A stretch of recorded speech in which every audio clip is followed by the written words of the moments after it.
sexo, pues ya llegamos a los roles, a la identidad de género, comportamientos y procesos. Hablar de sexualidad es hablar de mecanismos neuroquímicos, ¿verdad? Pero también aspectos muy importantes de los trastornos.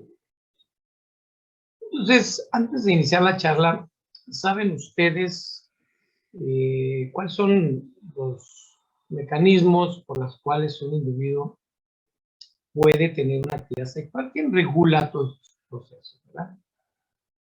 Hay que ver aquí los aspectos psicológicos, sociales, muy personales, aquí son muy personales, pero también no se les olvide que al ir desarrollando el tema, es muy importante descartar en la pareja alguna alteración de tipo biológico, alguna alteración de tipo disfunción mecánica. Tienen que descartar en estos pacientes que van a tener problemas en sus relaciones sexuales, que vamos a revisar, tienen que descartar a través de la ginecología y a través de la urología, que son dos las especialidades que ustedes pueden aplicarse. Siempre tienen que descartar que el problema no se deba a algún problema tipo médico, alguna alteración anatómica, alguna atrofia vaginal, alguna atrofia de clítoris, algunos labios todavía con una permeable, etc. Esto es muy importante porque para hablar de respuestas sexuales masculinas y femeninas, hay que tener muy en cuenta todos estos fenómenos, ¿verdad? Entonces, la respuesta sexual masculina vamos a manejarla en 5 fases, que es la fase de deseo, ¿verdad? Que es muy importante, la fase de deseo, la excitación, la fase de orgasmo, la fase de resolución y la fase de satisfacción. Por lo tanto, las respuestas sexuales son totalmente diferentes entre un hombre y una mujer. Aunque los mismos mecanismos sean fisiológicamente hablando, médula espinal, aspectos hipotalámicos, aspectos corticales, los mecanismos de los procesos son similares.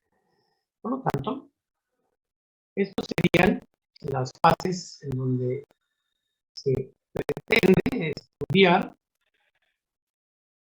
lo normal y se pretende entender lo anormal en el momento de tener un paciente clínico. Estas son las curvas de las fases: excitación, orgasmo, resolución y periodo refractario absoluto. Si ustedes analizan la curva del masculino y del femenino, es totalmente diferente. Vean ustedes. Excitación, más tiempo. Meseta, más tiempo. Orgasmo, menos tiempo, el hombre más. Y doble curvatura, quiere decir que puede tener la mujer orgasmos múltiples, que es lo que se le llama. Y la resolución, vean ustedes, la resolución de la mujer es más rápida que el hombre. El hombre todavía tiene un periodo refractario absoluto, que en este caso la curva nos dice que la mujer puede iniciar otra actividad sexual terminando esta, y el hombre no. El hombre necesita un periodo refractario para recuperar y volver al sistema de excitación. Entonces, los problemas, los trastornos sexuales pueden deberse a problemas de excitación o en la fase de meseta o en cualquier fase que vamos a revisar puede estar el problema de nuestros pacientes, es muy importante. Y para poder entender la respuesta sexual, yo creo que aquí todos los que estamos en esta clase ya somos muy profesionales. Yo quisiera preguntar si qué entienden ustedes por excitación sexual.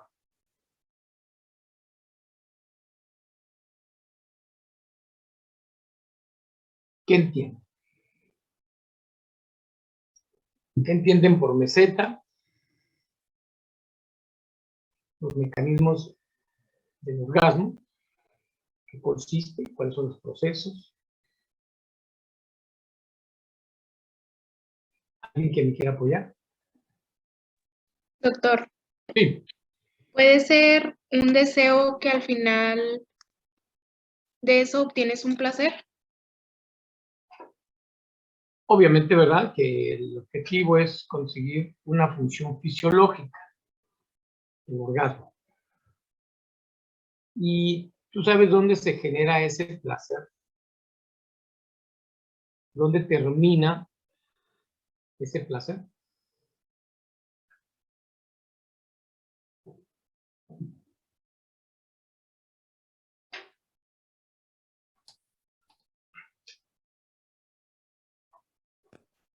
Creo que me levanté con el gorro atravesado, ¿verdad, muchachos? Laura, buenos días. ¿Tú tienes algún comentario respecto a eso? Ya que me Pues hiciste el no. favor de ver tu cámara, porque no todo el mundo se atreve a dar la cámara. Buenos días, Laura, un placer saludar. Buenos días, profe, igualmente.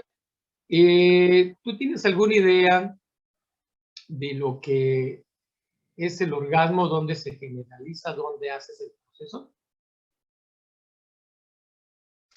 No estoy muy segura, pero creo que es en el núcleo accumbens donde se genera.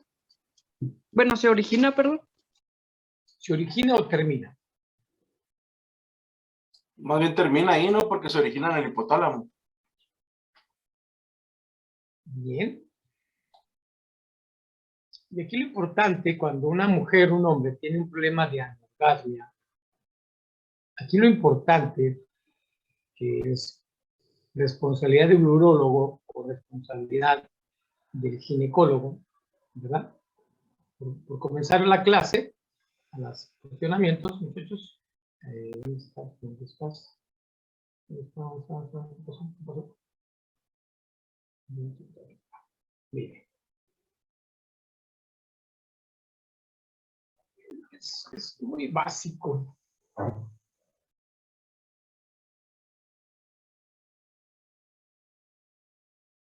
Es muy básico entender esto. A ver, mi computadora está siendo negativa, muchachos, hoy.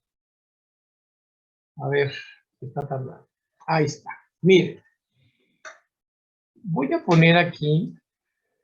¿Alguien tiene una idea cómo se produce la erección, el proceso, la preparación? Porque ahí están los problemas en los seres humanos. No tanto el mecanismo, sino cómo se genera este proceso. ¿Alguien tiene una idea? ¿Alguien se ha preguntado cómo el ser humano tiene este mecanismo? Yo me ¿Los factores imagino neuroanatómicos? que el hipotálamo manda señales al sistema simpático, al sistema nervioso simpático. Adelante, adelante, adelante. Sí, yo me imagino que de esa manera, ¿no? Porque a veces ni siquiera, o sea, no es algo que a veces uno planea, simplemente sucede como cuando tiene uno un cierto miedo o algo así. El cuerpo reacciona sin que uno se lo mande. Entonces, muchas veces también estamos con una pareja o algo así y empieza a suceder la excitación sin que uno lo planee. O sea, ¿por qué? Porque es a través del sistema nervioso simpático, ordenado por el hipotálamo. Eso creo yo, corríjame si estoy mal. No, no, está muy bien, pero si tuvieras tú, por ejemplo, en un paciente, en tu consulta profesional, una disfunción eréctil, ¿verdad? O una aversión al sexo, pues tú tendrías que explicarle al paciente cuál primero es el mecanismo, ¿eh? ¿Sí? Entonces, aquí es muy importante entender la neuroanatomía del sexo. Comencé la clase diciéndoles que hay que, para poder entender los trastornos orgánicos, hay que descartar que el paciente no tenga un problema anatómico, mecánico, funcional. Por eso todos los pacientes, en letras rojas grandes, todos los pacientes con alguna alteración sexual deben de ser valorados, porque le mueves ahí, deben de ser valorados por su ginecólogo y por el urólogo. Todos los pacientes sin excepción. Es muy importante esta situación. Y voy a decirles por qué antes de empezar a hablar de trastornos, si no entendemos bien. Entonces, la médula espinal, un poquito de imaginación, tiene un sistema sacro, tiene un sistema sacro de nervios, ¿sí? Entre ellos los nervios pudendos, así, los nervios pudendos.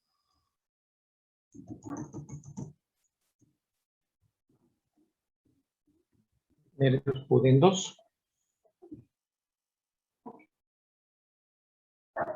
Estos nacen de la médula espinal, el coxis, el sacro, y van y se meten a las gónadas, al útero, van y se meten al cuerpo cavernoso, a la vulva, inerva, que nosotros llamamos inervar, llevar la sensibilidad y tanto la respuesta motora. Entonces, estos sistemas sacros son los responsables a través de la médula espinal, ¿sí? Generar la respuesta sensorial, que puede ser táctil, oral, ¿ok? O sea, ¿cómo puedes empezar a estimular los órganos sexuales tanto de la mujer como el hombre? Entonces, los mecanismos no son tanto visuales, sino son táctiles y orales. Ahí empieza el mecanismo.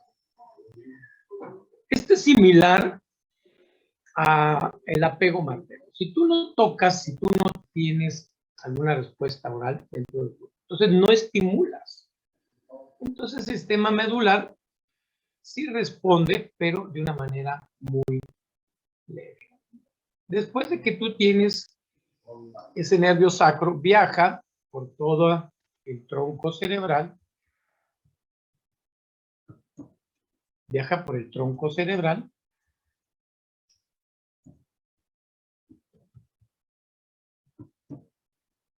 y en el tronco cerebral, la formación reticular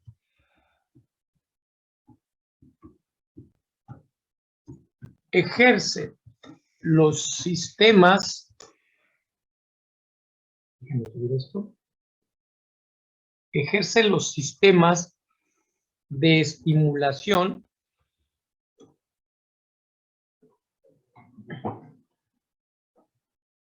de la excitabilidad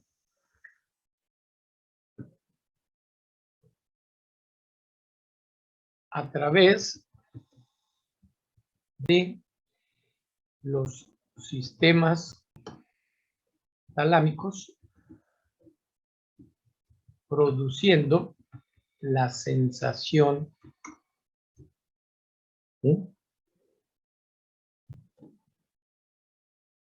de orgasmo previo y sensación de estimulación, bien, estimulación maternal. El objetivo, muchachos, de un proceso sexual es el embarazo. El objetivo del contacto sexual entre el dimorfismo, lo que hemos hablado, es la estimulación maternal. Entonces, el tálamo, ya que se genera con el tálamo, está integrado en el sistema límbico. Por eso es sistema límbico.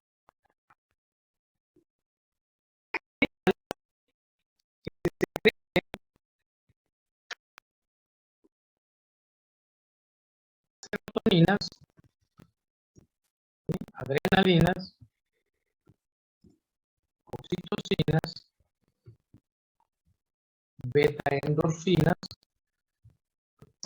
para producir en el hombre y en la mujer mujer ese acercamiento para empezar a preparar a la mujer a generar el proceso de un embarazo final.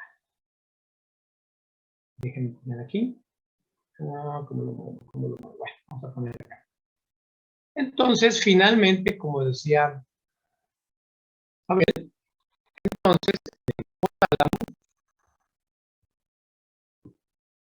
recibe esta información química,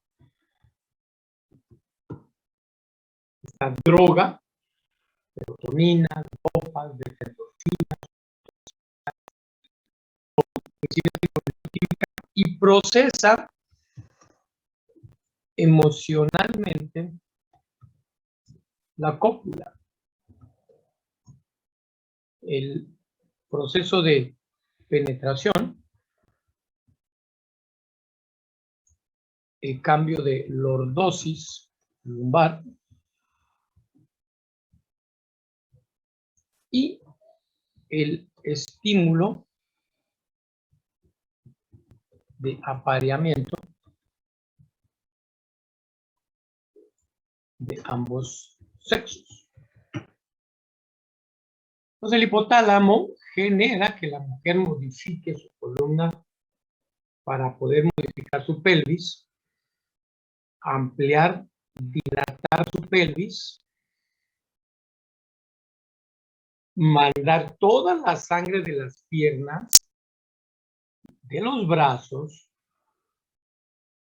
hacia los cuerpos vaginales, congestionando el clítoris, congestionando las mucosas de vagina, aumentando la temperatura de la vagina y disminuyendo la temperatura del útero, con un aumento de la lubricación de las glándulas de Bartolini que están en la entrada de los cuerpos vaginales, por la entrada vaginal. Las glándulas de Bartolini son importantes para la lubricación y la preparación de la entrada del falo. Estos son mecanismos mediados por sustancias muy importantes que producen precisamente la glándula hipofisiaria a través de las gónadas, a través de las hormonas.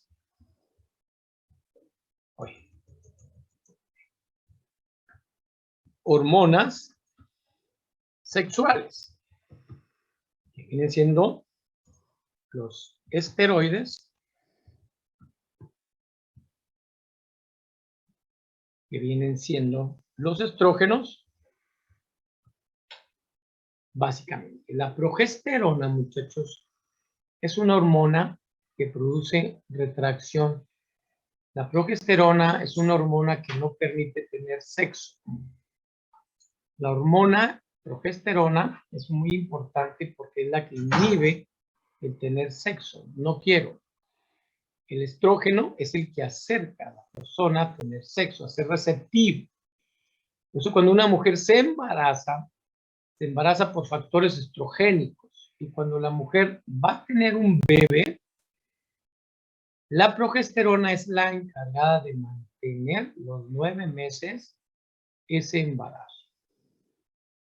Entonces son mecanismos muy importantes que ustedes deben de conocer en las relaciones sexuales. Por eso yo insistía en los anticonceptivos. Hay muchos anticonceptivos con más concentración de progesterona, con menos concentración de estrógenos y viceversa. Así que cuando una mujer tiene unos cambios diferentes en cuestión de las concentraciones que ella produce, entonces vienen estos problemas.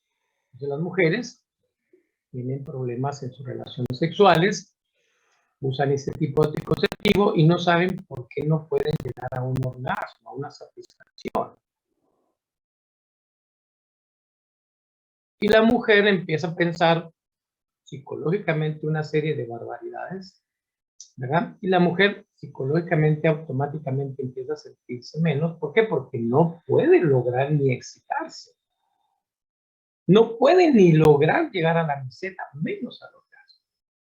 Entonces, esto es muy importante que ustedes conozcan, porque las hormonas juegan un papel importante en los sistemas que les estoy diciendo. Así que también las hormonas son responsables, estos esteroides estrogénicos, de que nuestros pacientes, cuando ya son finalmente, se logra la reproducción o se logra el embarazo, que no aborte nuestra paciente.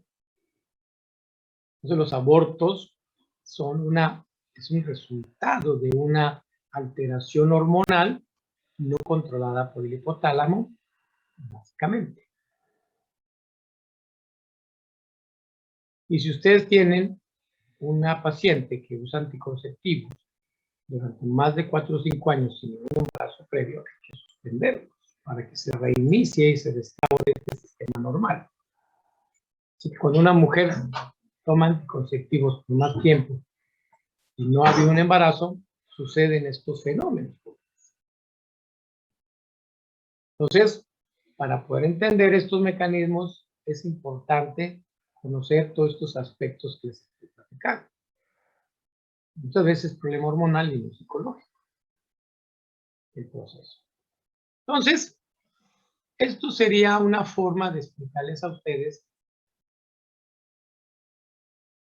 cómo se logra a cabo, cómo se lleva a cabo este mecanismo. Cuando ya el hipotálamo recibe esta información, la procesa, mi computadora se trabó. Híjole, para eso me encanta mi computadora. Cuando este proceso ya está establecido, jóvenes, entonces sí, ahora sí, viene la vía del placer, que comentaba ahorita Laura Edith. Efectivamente, la fase resolutiva, satisfactoria, donde ya vamos a obtener el proceso, ¿sí? Es en el núcleo accumbens, en donde se van a generar una serie de reacciones químicas, en donde se va a establecer ahí el proceso del orgasmo desde el punto de vista consciente, placentero, gratificante. Y allí el orgasmo juega un papel predisponente, porque el orgasmo pasa, la vía mesolímbica termina, recuerden ustedes, en la corteza prefrontal a través de la vía dopaminérgica. Entonces el orgasmo lo que hace es aumenta las concentraciones de beta endorfinas, produciendo una relajación, una paz, disminuye la tensión, disminuye la ansiedad, las beta endorfinas. Se inhibe la serotonina porque la serotonina en altas concentraciones produce irritabilidad. Fíjense bien, es muy importante lo que se está platicando. Cuando se tiene un orgasmo se producen grandes cantidades de beta endorfinas dopaminérgicas.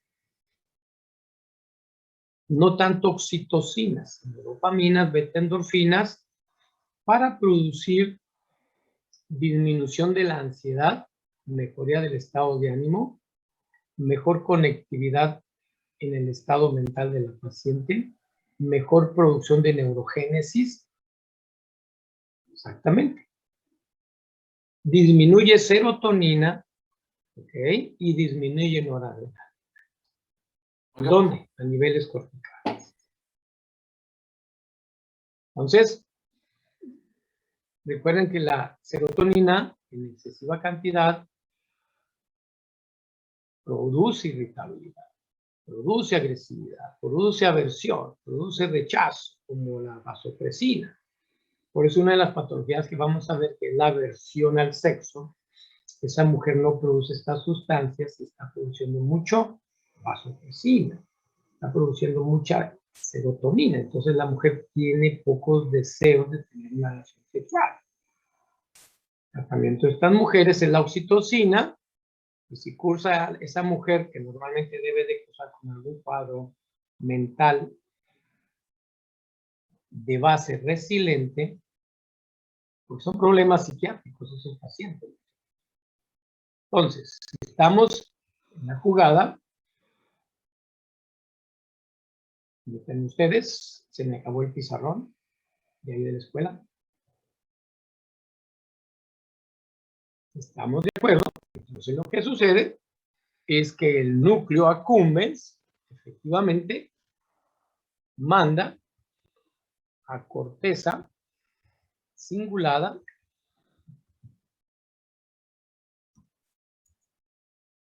y a corteza órbito frontal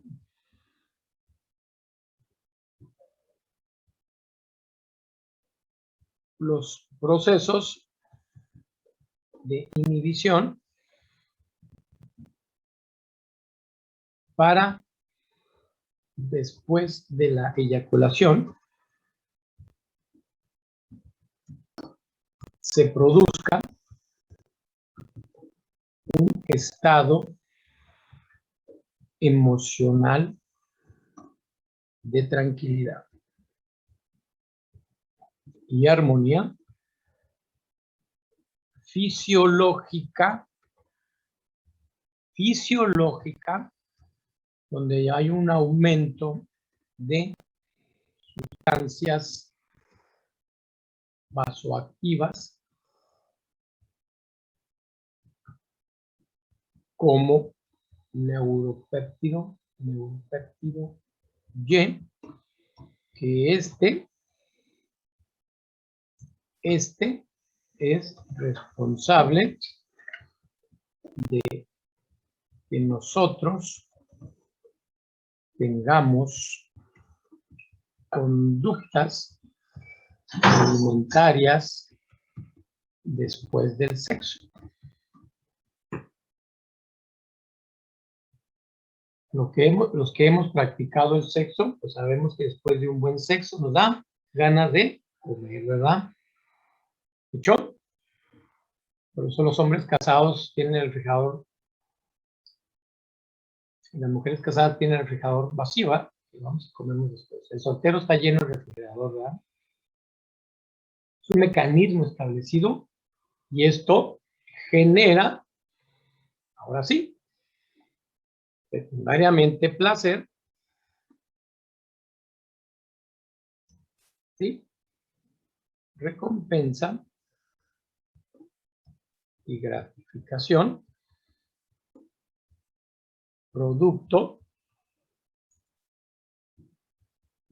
de dopamina que aumenta la motivación, el estado hedónico, reproductivo, hedónico reproductivo, y la mujer, obviamente, ¿verdad? Pues se siente satisfecha porque el hombre, aparte de haberle producido su orgasmo, hay muchos estudios, muchachos, muchos estudios, muchísimos, déjenme poner aquí, en donde cuando las relaciones sexuales el hombre no eyacula dentro de la vagina de la mujer, suceden dos fenómenos. Cuando un hombre no eyacula dentro de la mujer por situaciones X, por cuidarla, por tener miedo, porque la mujer no quiere embarazarse. Pero cuando un hombre no eyacula dentro de la mujer, se pierde un reflejo de Ferguson se llama. Así como en el momento del parto, al salir el bebé, el proceso de la succión, de la salida del bebé a través del canal vaginal, le proveen al niño hormonas. En el momento en que el hombre eyacula dentro de la mujer experimenta este reflejo de Ferguson,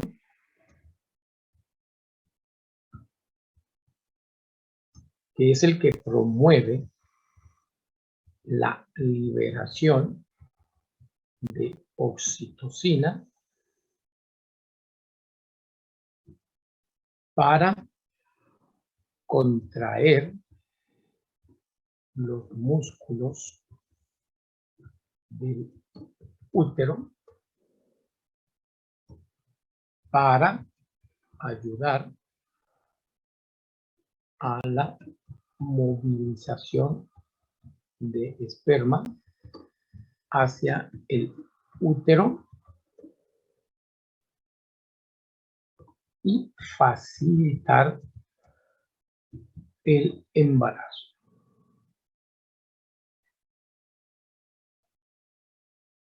Embarazo.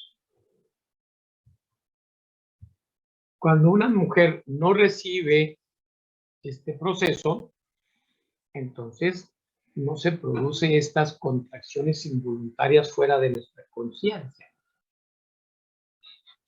Así que si una mujer tiene estas dificultades mecánicas que les decía, y una mujer desea tener hijos y no puede, entonces la pareja anda buscando si sus espermas no son brontozoarios, ¿verdad? Se andan investigando si la mujer es infértil o el hombre, haciendo que es correcto. Aquí es muy importante que si la mujer no tiene un buen sistema reproductivo ginecológico, pues el problema es mecánico.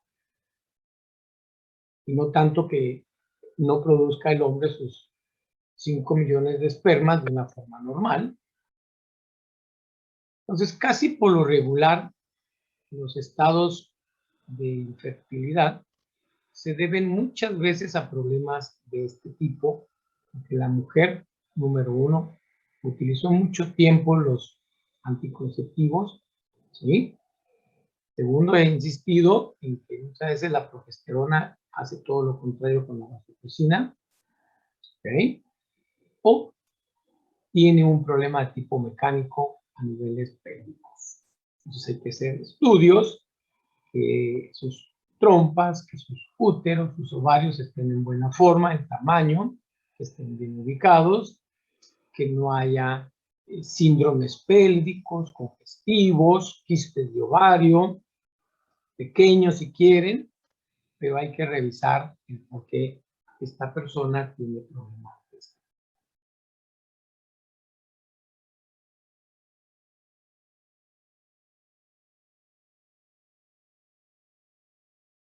Por lo tanto, esto sería una forma de motivarlos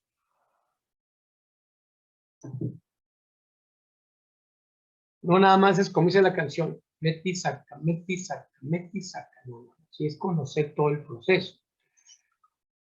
Ustedes como psicólogos tienen que conocer estas fases muy importantes. Entonces, la definición de la respuesta sexual masculina y femenina es un conjunto de cambios hormonales y físicos. Es un conjunto de cambios hormonales y físicos. Ahí lo tienen. ¿Verdad? Cambio de, por ejemplo, hormonales y fisiológicos. Estaba explicando una parte del hormonal y fisiológico que es la que les acabo de decir. Es una parte, falta todavía el complemento reproductivo. Frente a las estimulaciones o preferencias, las erógenas, pero son cambios físicos, hormonales y fisiológicos. Si no hay estos cambios físicos y hormonales, obviamente que la relación no va a ser plena en esa pareja. Entonces se tiene que cumplir el proceso de ese estilo, básicamente. Por lo tanto, se comenta y se dice que durante la fase de respuesta celular, ustedes, se me salió, un segundito, ahí está. Se comenta que durante la fase de respuesta celular, la sexualidad siempre ha estado manejada como un tabú. Incluso en parejas siglo XXI, podemos decir que la mujer o el hombre todavía, ¿sí? Sigue siendo un tabú.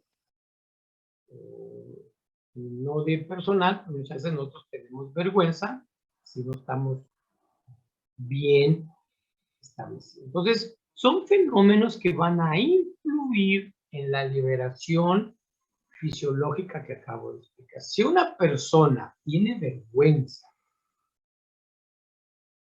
es muy importante este aspecto. Era impensable, ¿verdad?, hablar del placer sexual o de cualquier otro tema relacionado con la sexualidad, debido a que la moral que nosotros traemos, ¿sí?, nuestras formas personales, cuentan muchísimo. Entonces el tratamiento empieza desde ahí. Antes de pensar que el paciente tenga un problema mecánico hormonal. Entonces hay que ver la maduración mental, fisiológica de esta persona, tanto hombre como mujer. Entonces, si esto se le añade a la subordinación que tenemos, vamos creciendo, ¿no?, porque la mamá o los papás nos limitan, o vivimos nosotros en carne propia nuestra primera experiencia, tanto las mujeres como los hombres jóvenes, ¿sí?, será fácil entender todavía hoy, ¿sí?, que desconocemos, muchas personas no tienen una buena preparación.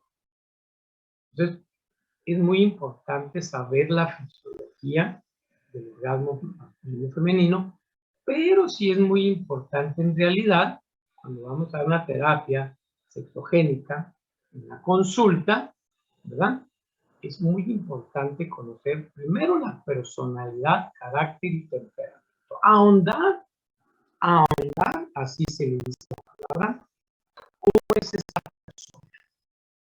Ese es uno de los principios de la terapia. Y no irnos con la finta de que es mi marido, que llega temprano, que no llega temprano a la eyaculación y toda una serie de circunstancias. Primero, un análisis personal de la evolución, crianza, cultura, educación de esa persona. Puede ser un ejecutivo, puede ser un médico, puede ser un estudiante de psicología, pero si esa persona no tiene una maduración, visión, cultura, educación personal, van a ser unas personas que nos vamos a encontrar precisamente con dificultades en las respuestas sexuales. Entonces, eso sería para empezar nosotros a investigar este tipo de problemas con nuestros pacientes. Preguntas. ¿Continúo? Bien. Entonces, esto es muy importante entender. ¿Por qué? Porque si hacemos y revisamos que esa persona es madura, entonces ahora sí, nos vamos a aspectos psicológicos, aspectos biológicos. Algo está sucediendo. Entonces, todo el organismo está involucrado. No nada más es pene, vagina, es todo un sistema que está involucrado en estos aspectos. Estos cambios se producen siempre en cualquier tipo de relación sexual, ya sea homosexual, heterosexual o en cualquier conducta.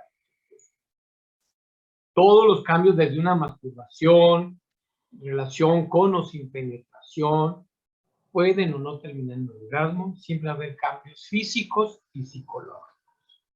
Siempre va a haber cambios hormonales, siempre va a haber cambios metabólicos. En la masturbación, en la relación con o sin penetración, reitero, con o sin orgasmo. Son los mismos mecanismos que estamos generando. Entonces, aquí les puse el tipo de relación, ¿sí? Entonces, estas son muy importantes porque cada persona pasa en cada fase, incluso en el orden en que vamos a realizarlo, la experimentación puede variar y en cada persona. Depende de esa maduración a la cual me refiero. Depende si esa mujer tiene una información sexual.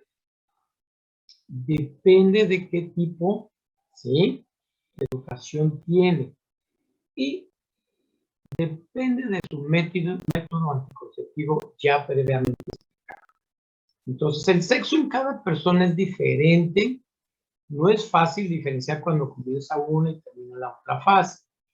Entonces, hay una gran variedad de variaciones individuales para tener un criterio.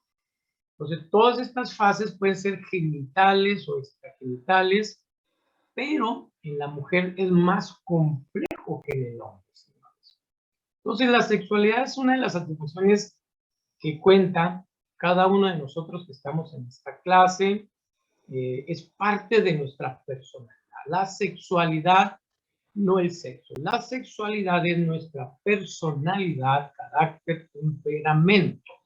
Es algo que ustedes no deben de perder de perspectiva. Y es una gran ventaja que nos da con la experiencia. Entonces, nosotros, los humanos, lo manejamos, lo hacemos por reproducción y sexualidad. Algunas otras especies solo hacen por reproducción, ¿sí? Como los animales, es muy importante, y nosotros lo hacemos por reproducción y sexualidad, ¿sí?, y selección de pareja. Entonces, esto es muy importante tenerlo en cuenta. Y crean que hay muchos seres humanos, hombres y mujeres, que nada más ellos quieren satisfacerse. ¿Por qué? Porque todas tienen una idea primitiva o desconocen los protocolos que estoy platicando. Y ellos satisfacen su propio proceso sin importarles nada. Entonces, algunos hombres le dicen el coito nada más, no relacionados con la reproducción. Son aspectos que nunca deben de perder de perspectiva. ¿Ok? Entonces, las fases, ahí las tenemos, las fases de la función sexual masculina. 1, 2, 3, como dice Cantinflas, ahí lo tienen ustedes, del verde al termómetro rojo máximo resolución, y aquí pongo yo, no lo puse, pero vendría siendo la última fase, que es la resolución. ¿Okay? Entonces, vamos a hablar del deseo. ¿Alguien me quiere explicar los próximos minutos qué ocurre en el deseo? ¿Qué mecanismos psicológicos, biológicos y neuroquímicos? Porque yo empecé la charla, jóvenes, que si no hay una muy buena interacción, entonces las personas pueden tener problemas de desear a la mujer, aunque esté en esa fase, como ustedes ven en esa diapositiva. Es una diapositiva que nos muestra la importancia táctil, el contacto. Esta fase es importantísima, el contacto, no tanto hablar, sino esta es una fase de estimulación táctil. Entonces el deseo empieza, ¿verdad?, con este proceso.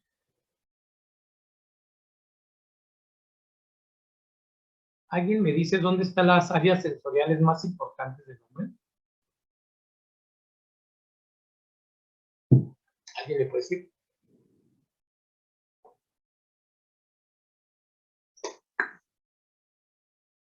¿Alguien me puede decir?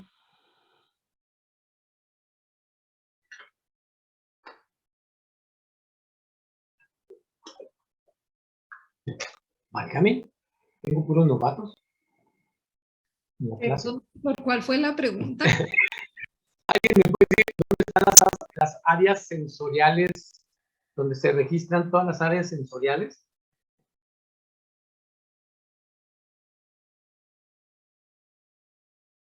Voy a hacer una broma de mal gusto, pero quiero hacerlo, ¿ok? ¿Quién es virgen de aquí del grupo? ¿Quién es virgen? A eso se los voy a perdonar. Yo. Claro Todos que yo. por orden supremo, ¿verdad, Teresita? Sí. No, no me contesten, es una broma. ¿Quién es virgen? Entonces, los que son virgen, Los a lo mejor- Todas. a todas. Muy bien. Todas. Entonces, les decía yo a ustedes, así como en el niño necesita el estímulo, el olfato, el tacto para generar el apego, es el mismo mecanismo. Entonces, ¿cómo ocurre el deseo en el hombre y también en la mujer, ¿verdad?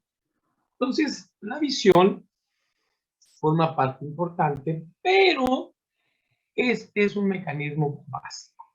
No tanto vaginal o estimulación peniana, sino el tacto de la piel genera, recuerden ustedes, una información sensoriales a niveles corticales parietales que van a empezar a producir que se estimule, voy para allá, vamos a borrar todo esto, vamos a hacer. Entonces, el tacto del deseo a la cual me estoy refiriendo, pues va a estimular las áreas corticales sensoriales.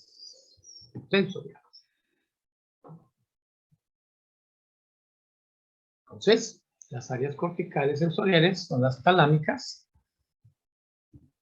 y las parietales. Estas áreas son muy importantes en la percepción corporal.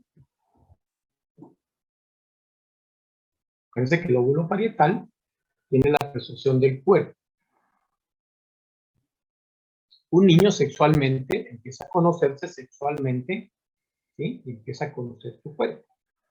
Entonces, este deseo es muy importante porque inicia la estimulación de los ejes hipotálamos gonadales, ¿ves? Secreción de FSH y LH. ¿Alguien me quiere decir para qué sirven estas hormonas gonadales, señores?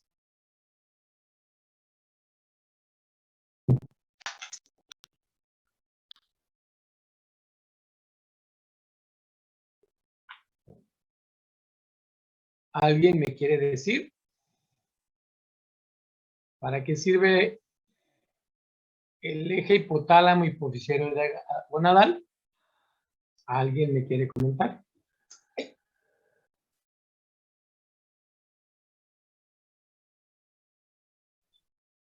La LH es la que decía el día de ayer que, o antier, no me acuerdo qué día fue, que durante el sexo se debe de inhibir esa hormona, ¿verdad?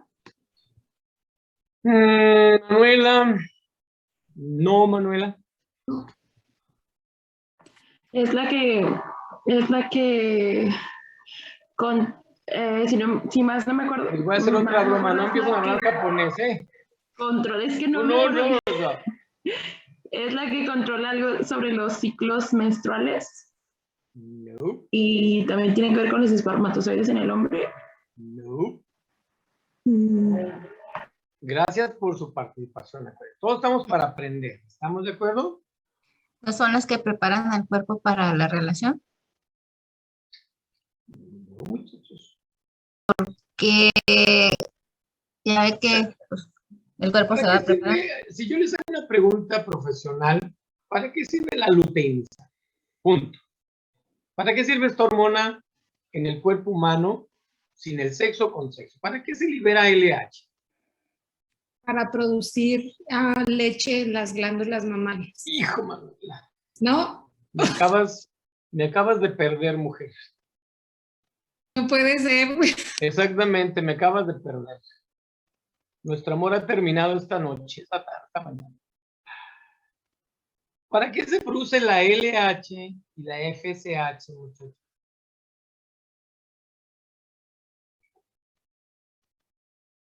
Vean mis ojos. Parece que me levanté con el gorro, ¿va? Ya nomás. Sorry, tengo el quirófano. No, vámonos. A ver. A ver. De todos los que están aquí, los 25. A ver. Belén, ¿qué tal? Buen día. Belén a la una. Buenos días, aquí estoy. Belén, buenos días. Buenos días. Ok, Belén, buenos días. ¿Para qué crees que se produce durante el acto sexual esta hormona? Porque se tiene que producir. Ayer lo revisamos, muchachos. Ayer les platiqué. ¿Por qué se tienen que producir estas hormonas?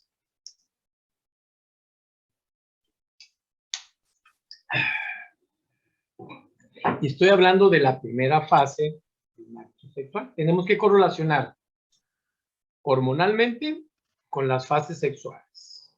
¿Estamos de acuerdo? Y luego el medio, ¿qué es lo que sucede cuando tenemos nuestra relación? Y finalmente llegar a dónde? Pues al embarazo. Pero tenemos que conocer el contexto, ¿verdad? O sea, no nos vamos a embarazar nada más porque ahí está el esperma.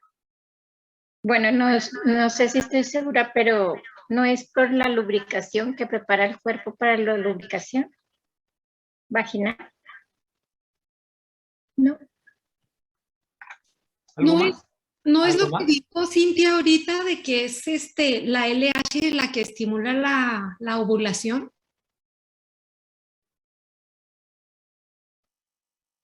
Adelante. ¿Sí estimula la ovulación y la producción de la testosterona o no?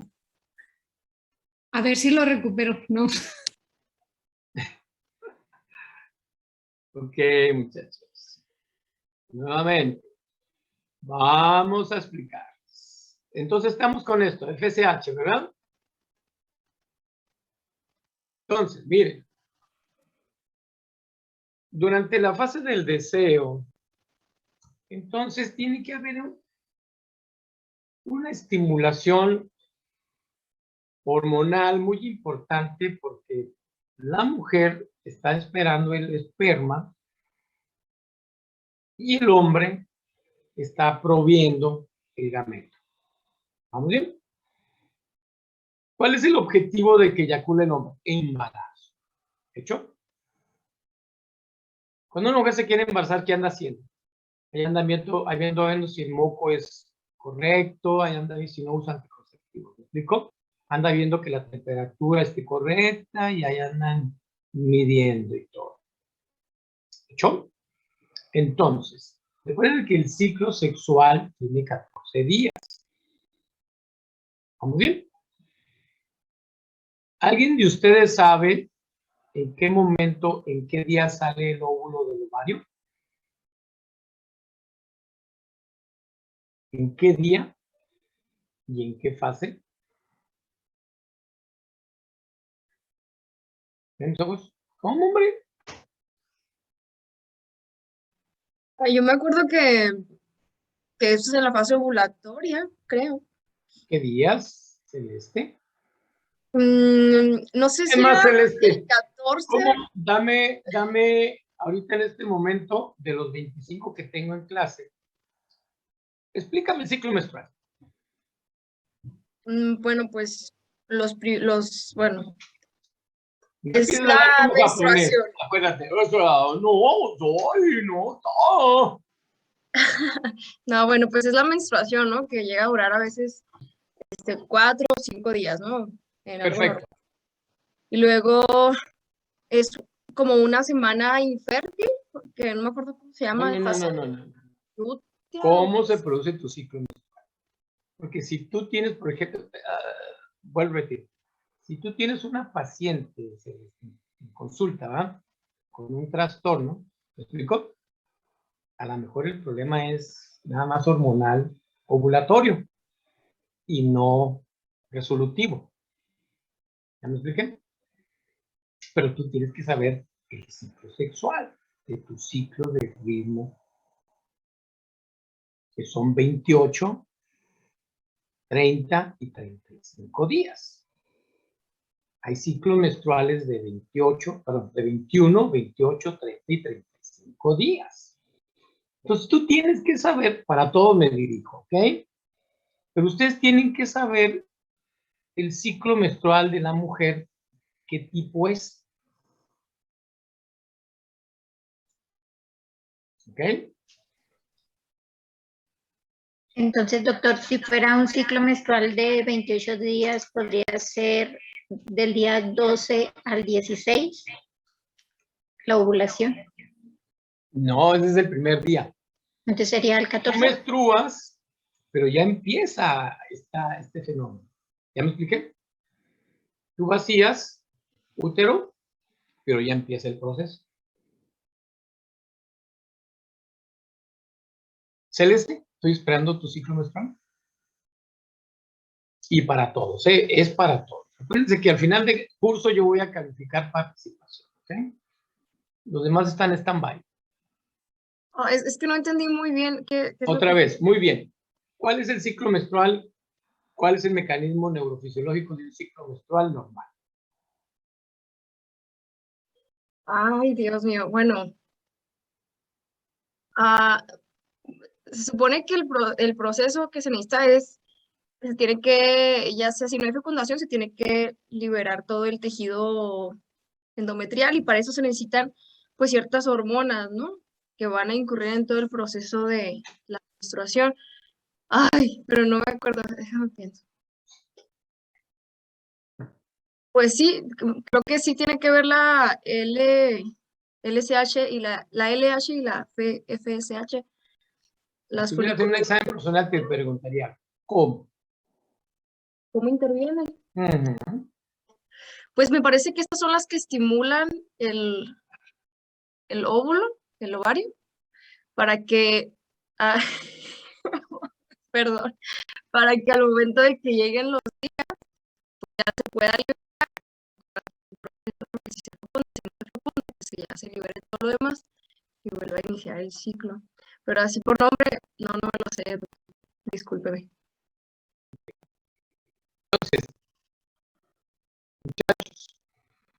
Vamos a empezar este tema desde el ciclo menstrual para que puedan entender toda la fisiopatología que vamos a tratar. O sea, me di cuenta que no conocen el proceso de ustedes. ¿Me explico? Ni tampoco el del hombre. Son diferentes. Ahí empiezan los trastornos de la fisiología normal. Tenemos que irnos a la fisiología normal. Bueno, como ya van a ser las 12, ¿sí? Entonces mañana, hasta el Sábado. Sábado. El sábado. Ah, bueno, el sábado. Seminario. Muy bien, el sábado seminario. Si no, pues continuamos con esto porque los días se nos vienen. Pregunta. ¿Ya terminaron de revisar lo de depresión mayor? ¿Ya todos tienen el tema de depresión mayor? ¿Quién falta? Con franqueza, ¿quién no lo ha leído?